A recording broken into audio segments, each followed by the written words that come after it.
नमस्ते बच्चों, जय हिंद, वंदे मातरम। मैं धनपाल देथलिया और आपका एक बार फिर से स्वागत है मैजिक मैथ्स के इस अमेजिंग सेशन में। और जैसा कि आपने थंबनेल में देखा, आज हमारी रेशियो एंड प्रोपोर्शन की सेकंड लास्ट यानी कि 28th क्लास है।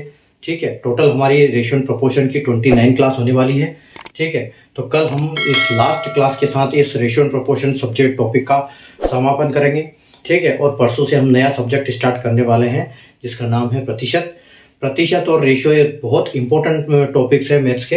ठीक है, इसलिए सबसे पहले जैसे चैनल स्टार्ट किया मैंने 2 वीडियो बनाए थे, एक इम्पोर्टेंट वाले, वो अगर आपने नहीं देखे जरूर देख लेना, क्योंकि उसमें मैंने बहुत अच्छी जानकारी दी है। एक सीक्वेंस के बारे में बताया है कि कौन सा किस सीक्वेंस में आपको मैथ्स पढ़ना चाहिए। ठीक है, तो उसकी जानकारी दी है और उसमें कई सारी स्ट्रेटजी बताई है मैंने कि कैसे अपना टाइम मैनेजमेंट करें और कैसे अपने ये पढ़ाई करें। ठीक है, तो वो वीडियो देखने के बाद सारे मैंने बेसिक्स करवाए हैं मैथ्स के, जो कि आपको यूट्यूब पे कहीं पर भी बेसिक्स नहीं मिलेंगे मैथ्स के। ठीक है, तो वो मैंने बेसिक एक सीक्वेंस में बनाए हैं। आप जैसे चैनल को सब्सक्राइब करेंगे तो फोल्डर में जाएंगे, प्लेलिस्ट का फोल्डर मिलेगा। प्लेलिस्ट में जैसे जाओगे तो टॉपिक वाइज अंदर फोल्डर बने हुए हैं। सारे टॉपिक्स में अंदर अपनी अपनी क्लास मैंने जिस टॉपिक्स पे जितनी क्लास करवा रखी है वो सारी क्लास उसमें अवेलेबल है, आपको मिल जाएगी। हर कॉन्सेप्ट पर हर क्वेश्चन अवेलेबल है उसमें, जिस टाइप के क्वेश्चन आते हैं एग्जाम में। ठीक है, बेसिक्स खत्म करने के बाद जैसे जैसे मैंने बेसिक खत्म करवाया उसके बाद हमने अरिथमेटिक स्टार्ट किया था कि जो कि रेशियो एंड प्रोपोर्शन, जिसमें 29 क्लास टोटल बनी है। ठीक है, तो आज हमारी 28 क्लास है, कल हमारी 29 हो जाएगी और परसों से हम परसेंटेज टॉपिक स्टार्ट करेंगे। ठीक है, तो अगर आपने चैनल को सब्सक्राइब नहीं किया तो चैनल को सब्सक्राइब कर लीजिए और सेशन को लाइक कर दीजिए, शेयर कर दीजिए। ठीक है, और प्रेस अपना जो बेल आइकन है उसको ऑल पे प्रेस कीजिए ताकि एक इम्पोर्टेंट क्लास आपसे कोई भी छूटे ना। सारी इम्पोर्टेंट क्लास आप देखो ताकि आने वाले एग्जाम में आप अच्छा परफॉर्म कर पाएँ। ठीक है, और एक नया स्टार्ट किया है 4D सीरीज यानी कि daily dose by Dhanpal Dethaliya. 4D यानी कि daily dose by Dhanpal Dethaliya, एक ऐसी सीरीज जिसमें एक इंपॉर्टेंट क्वेश्चन का डोज आपके लिए डेली लेके आता हूं दोपहर 12 बजे इस यूट्यूब चैनल पर, जो कि 5 से 6 मिनट का सेशन होता है, जिसमें PYQ से क्वेश्चन लेके आता हूं, यानी कि प्रीवियस ईयर क्वेश्चंस जो पहले एग्जाम्स में आए हुए हैं उस टाइप के क्वेश्चन, वो उनके कॉन्सेप्ट पे या फिर वो सेम क्वेश्चन में आपके लिए लेके आता हूँ और आपको इंस्टेंट सॉल्यूशन और ट्रिक के साथ वो सोल्व करके दिखाता हूँ। टोटल 5-6 मिनट का सेशन होता है, तो इसलिए चैनल को सब्सक्राइब कर लोगे तो आपको उसका नोटिफिकेशन मिल जाएगा, तो आप चैनल हर वीडियो देख पाओगे और कोई भी इंपॉर्टेंट क्वेश्चन मिस नहीं करोगे ताकि एग्जाम में आप अच्छा परफॉर्म कर पाएँ। ठीक है, तो अगली बात यह है कि अगर आपने पिछली क्लास नहीं देखी है रेशियो एंड प्रोपोर्शन की तो आप वो क्लास देखिएगा, क्योंकि बेसिक से जब आप पढ़ोगे तो आपको एडवांस लेवल के जो क्वेश्चन है वो अच्छे समझ में आ जाएंगे। ठीक है, तो पहले आप वो क्लास देखो। ठीक है, 1 से लेकर 27 तक की क्लास जो मैंने करवा रखी है। अगर क्वेश्चन सीरियल नंबर की बात करें तो 1 से लेकर 137 क्वेश्चन उसमें कवर होते हैं 27 तक की क्लास में। और ये जो दोनों आखिरी क्लास बच्ची है दोनों में 4-4 क्वेश्चन है। ठीक है, तो क्वेश्चन बहुत इंपॉर्टेंट है, हार्ड लेवल के क्वेश्चन है, हाई लेवल के क्वेश्चन है। ठीक है, तो हार्ड लेवल के क्वेश्चन वो देखने में है, लेकिन वो जब मैं उनको पढ़ाता हूँ और समझाता हूँ तो आपको इतना अच्छा समझ में आ जाएगा कि आप अच्छी ट्रिक से उसको जल्दी से जल्दी सोल्व कर दोगे बड़े से बड़ा क्वेश्चन एग्जाम में। ठीक है, तो आइए हम बिना देर के स्टार्ट करते हैं हमारा 28th क्लास और क्वेश्चन नंबर 138। ठीक है, देखो क्या है क्वेश्चन है कि ABC की आय का अनुपात 6-7-8 है और तीनों की आय 4-5 के अनुपात में बढ़ जाती है, यानी कि पहले 4 थी और अब 5 हो गई तीनों की, तो इनकी नई आय का अनुपात क्या होगा। देखो ये इस टाइप के जब क्वेश्चन आते हैं ना कि कुछ भी आप उसको दिया हो, जो प्रोपोर्शन रेशियो पहले वाला कुछ भी दिया हो, जब एक ही अनुपात में सबकी तनख्वाह या जो भी चीज बढ़ती है तो उसका अनुपात भी सेम ही होता है, यानी कि इसका जो अगर 5-6-7-8 है तो इसका आंसर भी 6-7-8 ही आएगा। ठीक है, तो ये कंफ्यूज नहीं होना कभी भी उसमें कि ये 4-5 में बढ़ रही है, अगर सबकी बढ़ रही है तो रेशियो में कोई फर्क पड़ने वाला है नहीं। ठीक है, अभी हम फिर भी इसको सोल्व करेंगे कि इसको सोल्व कैसे करते हैं, लेकिन ऐसे अनुपात बढ़ता है सब में, अगर कंबाइन एक ही अनुपात सब में बढ़ता है तो इसका मतलब वो अनुपात जो पहले दिया वो वही रहेगा, अनुपात चेंज नहीं होगा। ठीक है, तो हम इसको सोल्व करते हैं पहले कि कैसे इसको सोल्व करते हैं। ठीक है, इस टाइप का जब आता है तो देखो यहाँ पर क्या है, ABC, इनका ओल्ड अनुपात क्या है, ओल्ड अनुपात है इनका 6-7-8।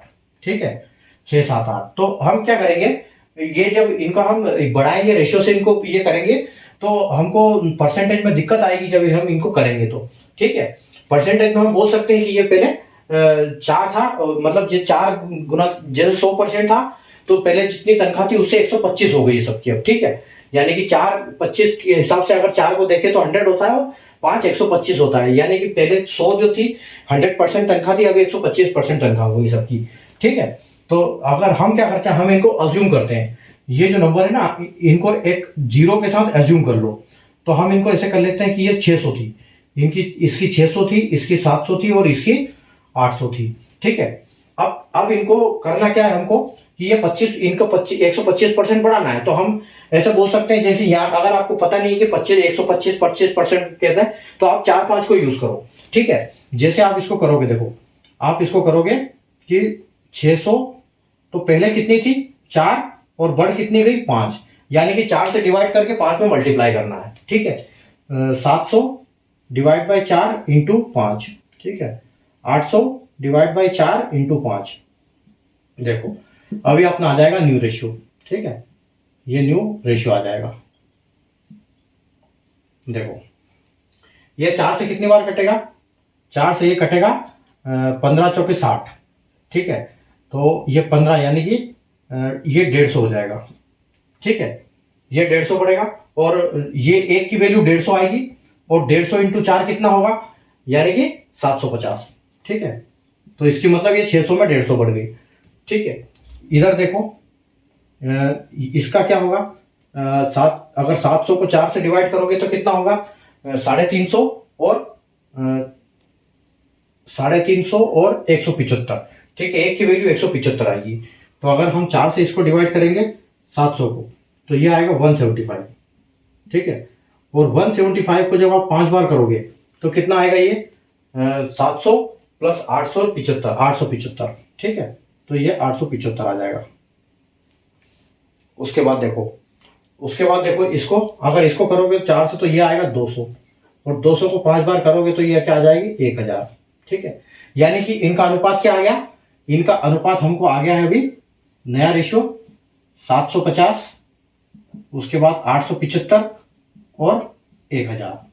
ठीक है, तो इनको काट के छोटा कर सकते हैं हम। ठीक है, तो इनको आप 25 से काट दो, ये 25 से कट जाएगा क्योंकि 75 है इसमें, तो ये 25 से आसानी से कट जाएगा। तो ये 25 से कितने बार कटेगा, ये 25 से कटेगा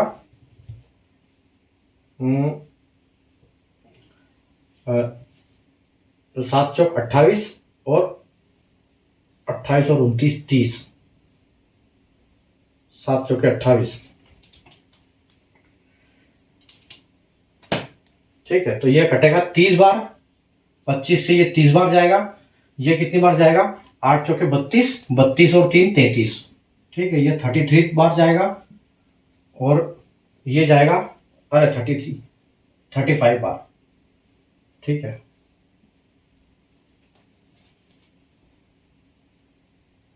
875 25, 8 चौके 32 और 3 35, ये 35 बार जाएगा और ये जाएगा कितनी बार 1000 डिवाइड बाई 4, 10 चौके 40, ये 40 बार जाएगा। ठीक है, ये 40 बार चला जाएगा। अब देखो अब ये कैसे कटेगा, अब इसको फिर 5 बार 500 बार फिर कट जाएगा ये, तो ये 6 और ये 7 हो जाएगा और ये 8 हो जाएगा। तो आपका रेशियो बिल्कुल कोई चेंज होने वाला नहीं है, 6 7 8 एज इट इज रहेगा। ठीक है, तो जब इकट्ठे बढ़ता है, यूनिफॉर्म में बढ़ता है इसका अनुपात, तो उस क्वेश्चन पे कोई फर्क नहीं पड़ता है, अनुपात सेम रहता है, एज इट इज रहेगा, अनुपात चेंज नहीं होने वाला है। ठीक है, तो देखो क्या किया हमने कि जो अनुपात था उसको हमने 00 लगा के एज्यूम कर लिया ताकि हमारा परसेंटेज निकालने के लिए हमारा कैलकुलेशन आसान हो जाए। फिर उसके बाद जो नंबर है उसका डिवाइड बाय 4 इंटू 5।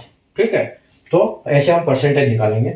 ठीक है, तो 750, 875, 100, तो ये 25 से कटा 30 35 40 बार और ये फिर वापस कट गए 5 से 6 7 8 बार। ठीक है, तो उम्मीद है आपको कॉन्सेप्ट आपको समझ में आ गया होगा। ठीक है, हम क्वेश्चन नंबर 139 की तरफ बढ़ते हैं। ठीक है, सेशन को लाइक करते रहिएगा और बाद में इनकी प्रैक्टिस भी करना है आपको। जब प्रैक्टिस आप करोगे तो आपको अच्छा समझ में आ जाएगा और जब दोबारा देखोगे एक बार में अगर समझ में नहीं आता है तो इसको जरूर दोबारा देखना है ताकि आपको और अच्छे समझ में आ जाए।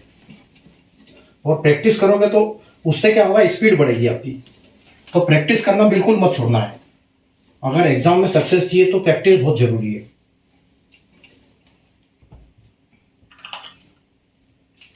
Question number 139।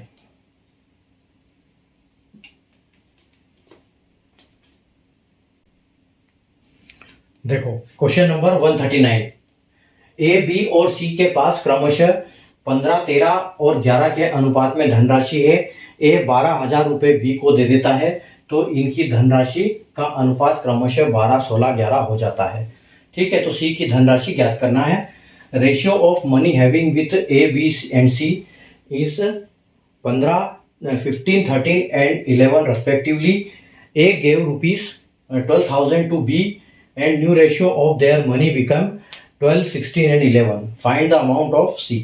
ठीक है, देखो यहाँ पर क्या है कि A और B और C, ठीक है, A, B, C के पास, इनके पास धनराशि है। ठीक है, इनके पास कितनी धनराशि है, 15 रेशियो में 15, 13 और 11। ठीक है, 15, 13 और 11 में धनराशि है। और क्या करता है, ए जो है वो बी को धनराशि कितना दे देता है, 12,000 रुपये। यानी कि बी क्या करता है, बी के 12,000 रुपये इधर ट्रांसफर हो जाते हैं। कितने, 12,000 रुपये, 12,000 रुपये ट्रांसफर हो जाते हैं इधर। तो इधर प्लस 12,000 होता है, इधर प्लस 12 के लिख देता हूँ। ठीक है, इधर 12,000 बढ़ता है प्लस 12,000 और इसको होता है 12,000 माइनस। लेकिन धनराशि वो की वही है टोटल। अगर टोटल की बात करें धनराशि सेम है, सिर्फ 12,000 रुपये इधर से उधर हुए हैं। ठीक है, और इनका नया रेशियो क्या बना है, 12 न्यू रेशियो, ये ओल्ड। ठीक है, न्यू रेशियो क्या है, 12, 16 और 11। ठीक है, तो देखो बी ने ए को रुपए दिए 12,000 रुपये, सी का पहले भी 11 था अब भी 11 है। ठीक है, इसका मतलब और इनमें कुछ चेंज नहीं हुआ है, सिर्फ इसका माइनस हुआ है। तो देखो 12,000 रुपये इन्होंने दिए हैं टोटल। ठीक है, तो 12,000 रुपये टोटल दिए हैं इसने, बी ने सी को दिए हैं 12,000 रुपये। तो बी के पहले कितने थे, 13। ठीक है, और अभी कितने हुए, 16। ठीक है, अभी ए, अच्छा ए देता है, इधर आएगा, पैसे इधर आ रहे हैं, ये इधर, मतलब ये माइनस हो रहा है, ये माइनस हो रहा है, ये प्लस हो रहा है। ठीक है, ये 12,000 रुपये ये इधर आ रहे हैं, इसके इधर आ रहे हैं। तो देखो किसी को कोई फर्क नहीं पड़ रहा है, इसमें पहले 15 थे तो इसमें 3 कम हो गए। ठीक है, 12,000 में 3 कम हुए और इसके 3 बढ़े, मतलब 12,000 की जो वैल्यू है वो 3 यूनिट है। ठीक है, तो 12 को हम क्या करेंगे, देखो यहाँ 3 कम हुआ है, 15 में से 12 जाएंगे तो 3, और इधर 13 में 3 जाएंगे तो 16 हो जाएगा। मतलब इधर 3 बढ़ गए, इधर 3 माइनस हो गए, मतलब यहाँ -3 हुआ, यहाँ माइनस, यहाँ +3 हुआ है। तो मतलब 3 की वैल्यू 12,000 रुपये। ठीक है, तो 3 की वैल्यू 12,000 रुपये, तो 3 चौके 12, यानी कि 1 की वैल्यू क्या आएगी, 4,000 रुपये। ठीक है, और आपसे पूछा किसका है, आपसे पूछा है सी का, क्योंकि सी का तो इधर भी 11 है इधर भी 11 है, यानी कि 4,000 इंटू 11 इज इक्वल टू कितने आएंगे, 44,000 रुपये। ठीक है, तो सी का जो अमाउंट हो जाएगा, सी का अमाउंट कितना होगा, 44,000 रुपये। ठीक है, ऑप्शन बी जो है वो बिल्कुल करेक्ट आंसर है। ठीक है, तो ए बी सी के पास 15, 13, 11 के अनुपात में धनराशि थी।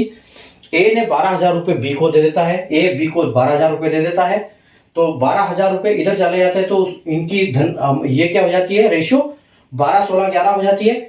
लेकिन फर्क क्या पड़ता है, सी को कोई फर्क नहीं पड़ता है, उसके 11 के 11 है, 15 ए के 15 से 12 हो जाते हैं और बी के 13 से 16 हो जाते हैं, यानी कि जो देता है उसके 3 यूनिट कम होती है और जो लेता है उसका 3 यूनिट ज्यादा हो जाती है। तो हम 12,000 की धनराशि को 3 यूनिट से डिवाइड करेंगे तो हमको 1 यूनिट की वैल्यू मिलेगी 4,000 रुपये। ठीक है, और हमसे पूछा है कि सी का कितना है, तो सी के पास कितनी यूनिट है, 11 यूनिट है, यानी कि 11 चौके 44। ठीक है, तो उम्मीद है आपको कॉन्सेप्ट समझ में आ गया होगा। ठीक है, बढ़ते हैं क्वेश्चन नंबर 140 की तरफ। ठीक है, देखते हैं क्वेश्चन नंबर 140 सेशन को लाइक करते रहना, शेयर करते रहना और प्रैक्टिस करते रहना बाद में।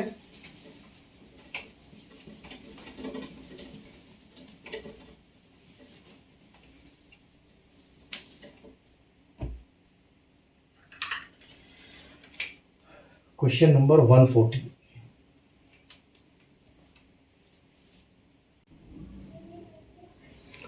आइए क्वेश्चन नंबर 140 देखते हैं। क्वेश्चन नंबर 140 क्या है? ए और बी के पास कुछ सेब हैं। अगर ए बी को 5 सेब देता है तो दोनों के पास बराबर संख्या में सेब हो जाते हैं। अगर बी ए को 5 सेब देता है तो ए के पास बी के सेब से दोगुने सेब हो जाते हैं। तो दोनों के पास सेब की मात्रा, सेब की संख्या ज्ञात करें। ठीक है, A and B having certain number of apples, if A give 5 apples to B, the quantity of apples of both are become same. If B gives 5 apples to A, then A apple are become double age of B's apple. ठीक है, देखो यहां पर क्या है, जो इस type के क्वेश्चन होते हैं इनका सबसे अच्छी ट्रिक है, इनको ऑप्शन से करो। उससे क्या है, ऑप्शन से हम ये आंसर हम ऑप्शन से बहुत जल्दी निकाल सकते हैं। ठीक है, तो जब ऐसे होते हैं ना, क्योंकि इनमें ना तो कोई रेशियो है, प्रोपोर्शन है, कुछ नहीं है, तो इनमें माथा बहुत मारना पड़ेगा, इसलिए इनको ऑप्शन से करो। ठीक है, तो अगर हम ऑप्शन लेते हैं एक एक करके, देखो ए और बी, ए और बी, हम पहला ऑप्शन लेते हैं 25 और 10। ठीक है, हम समझते हैं कि ए के पास 25 है और बी के पास 10 एप्पल है। तो अब ये क्या बोल रहा है कि अगर बी 5 सेब, अगर ए 5 सेब बी को देता है, ये अगर ये 5 इसको दे देगा तो इनके पास कितने हो जाएंगे?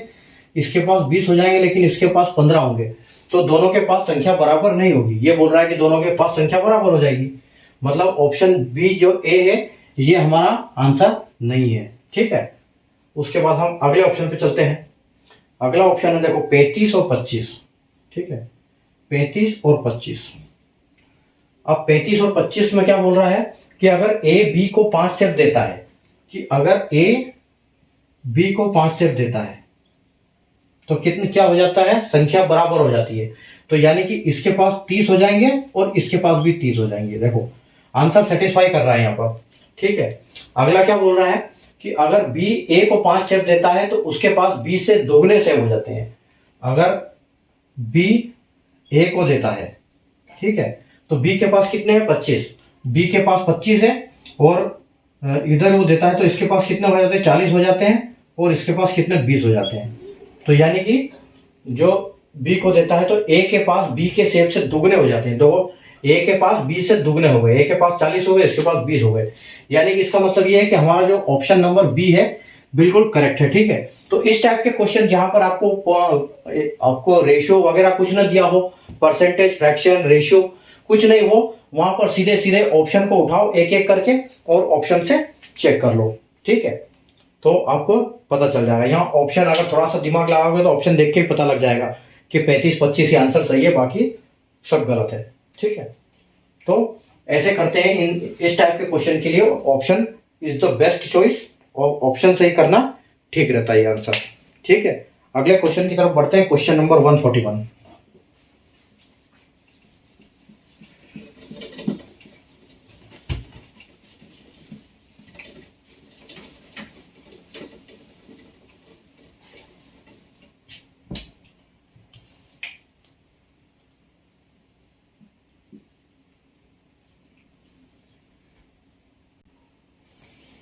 देखो क्वेश्चन नंबर 141 करते हैं। क्वेश्चन नंबर 141 है कि दो टोकरियों में 250 सेब है। ठीक है, 250 सेब हैं। यदि दूसरी टोकरी में से सेब का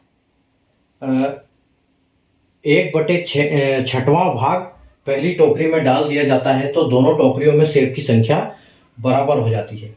ठीक है, इसका मतलब दूसरी टोकरी में सेब ज़्यादा है, पहली वाली में कम है। पहली टोकरी में सेब की संख्या कितनी है? ठीक है, 2 baskets having 250 apples. If 1/5 of apples from second basket taken out and put into the first basket, the number of apples in both baskets became equal. Find the number of apples in the first basket. ठीक है, तो आपसे पहली basket का पूछा है कि पहली बास्केट में कितना है। ठीक है, तो देखो यहाँ पर क्या होगा कि 2 बास्केट है हमारे पास, ए और बी। अभी देखो, अभी हमको पता नहीं है कि किस बास्केट में कितने एप्पल हैं, ठीक है। किस बास्केट में कितने सेब है अभी कुछ पता नहीं है, ठीक है। लेकिन यहाँ पर एक चीज समझ में आ रही है कि अगर दूसरी बास्केट से, ठीक है, मान लो कि दूसरी बास्केट से, एक बास्केट से 1/6 भाग, ठीक है, 1/6 भाग मतलब उसमें डाल दिया जाता है तो दोनों में बराबर हो जाते हैं, ठीक है। तो अगर हम, ये हमारे पास पहले वाली बकेट, ये पहले है जो पहले थे जिसमें, और बाद में अगर 6 में से 1, ठीक है, मान लो यहां पर हम मानते हैं कि 6, जैसे इसी संख्या को लेते हैं हम कि यहां पर हमारे पास इसमें 6 है, ठीक है, यहां पर 6 है और 6 में से 1 इसमें डाल देते हैं, ठीक है, तो दोनों में बराबर हो जाते हैं। इसका मतलब यहां पर अगर 1 हम डाल देंगे 6 में से, ठीक है, यहां पर हम डाल देंगे 1/6 बोल रहे हैं, तो अगर हम 6 में से 1 इसमें डाल देंगे तो यहाँ 5 हो जाएंगे, है ना, 1 कम हो जाएगा अगर 6 लेते हैं तो। और ये बोल भी रहा है कि वो डालने से दोनों टोकरियों में बराबर हो जाएंगे, इसका मतलब है यहाँ पर भी 5 हो जाएंगे, यहाँ पर भी 5 हो जाएंगे, ठीक है।